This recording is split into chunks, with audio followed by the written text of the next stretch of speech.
भाइयों और बहनों, इस इलेक्शन में सिर्फ 20 दिन बचे हैं और चॉइस मेरे और एंड्रू कोमो के बीच में है।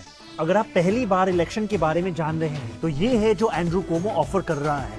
आज मेरे पास बिल्डिंगें हैं, प्रॉपर्टी है, बैंक बैलेंस है, बंगला है, गाड़ी है, क्या है तुम्हारे पास? आपकी वजह से हमने $8 मिलियन रेज किया है, 6 लाख से ज्यादा दरवाजे खटखटाए हैं और बस इतने करीब है इस शहर का पहला साउथ एशियन मेयर बनाने के लिए। पर बात ये नहीं है कि मैं क्या बनूंगा, बात ये है कि मैं क्या करूंगा हमारे कम्युनिटीज के लिए और हर एक न्यूयॉर्कर के लिए। मैं हमारे शहर को अफोर्डेबल बनाऊंगा।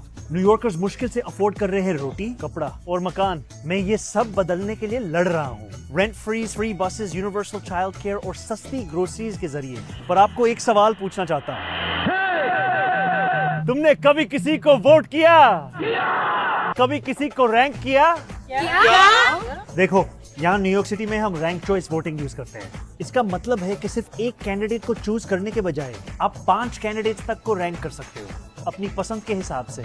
सोचिए, ये 5 लस्सिया कैंडिडेट्स हैं और मैं ये वाला हूँ। ये सिस्टम ऐसे काम करता है। सबसे पहले फर्स्ट चॉइस वोट्स काउंट होते हैं।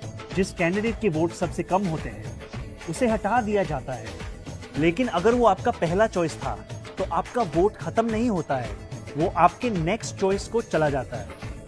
ये प्रोसेस तब तक चलता है जब तक किसी कैंडिडेट के पास आधे से ज्यादा वोट्स ना हो जाएंगे। आप जितने ज्यादा लोगों को रैंक करते हो उतनी ज्यादा आपकी बैलेट और आवाज में ताकत होती है। इसलिए मैं चाहता हूं कि आप मुझे, ज़ोहरान ममदानी को, अपने बैलेट पे पहले नंबर पे रैंक कीजिए। और सिर्फ मुझे नहीं, बाकी बैलेट भी जरूर भरना। ये 3 दूसरे कैंडिडेट्स हैं जिनको आप रैंक कीजिए।